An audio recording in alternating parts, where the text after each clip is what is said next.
detail for Mayor Bing. I'll put them together. Comments saying, nice to see you again, asking how you're feeling.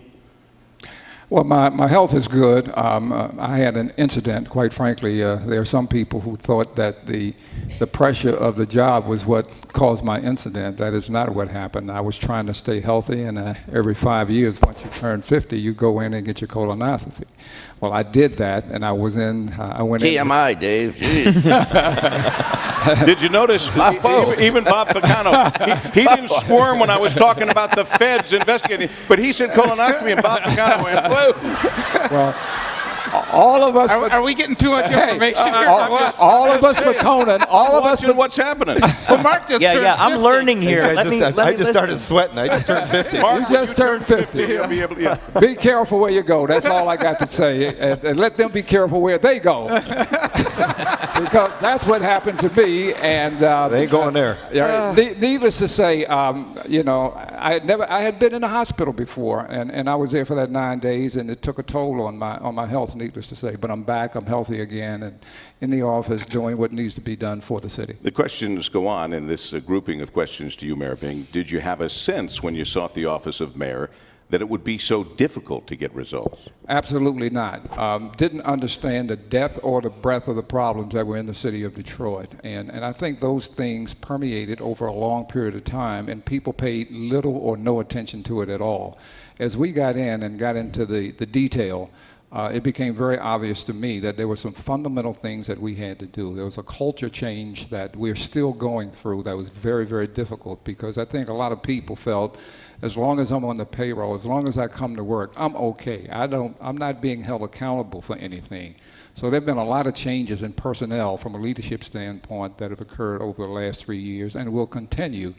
But the problems were very difficult, and needless to say, some of the decisions that we have to make today should have been made a long time ago, but it's on my call right now, and we're making those tough calls. You've answered this question, but apparently still being asked by people, are you seeking re-election? Well, I got 18 months in this term, and I'm not really concerned about what's going to happen 18 months from now. What I've got to do is to make sure that my focus continues to be on fixing some of the problems that we have in Detroit.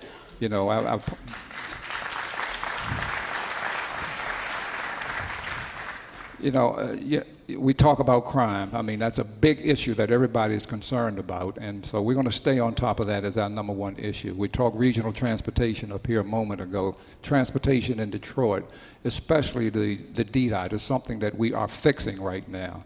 And then hopefully the lighting system, and I do understand that today up in Lansing, some of those bills came out of committee that's going to allow us to move forward and change the whole lighting situation in Detroit, and I'm looking forward to that. Are you sensing more pressure than ever, even up here among people, about things like that? Yes, I am. I think people are waiting for change right now, and there are things that we had talked about going back to my first year. But there were a lot of issues that stood in our way of getting things done. So some of it is in Lansing with legislation being passed that will allow us to move forward. Now that we have a consent agreement working in partnership with Lansing, the governor's office in particular, I think we're going to be able to do some things much faster than we did in the first couple of years. The Fab Five on WJR. Dave Bing, Robert Ficano, Mark Hackle, L. Brooks Patterson, Conan Smith. As we continue, stay with us.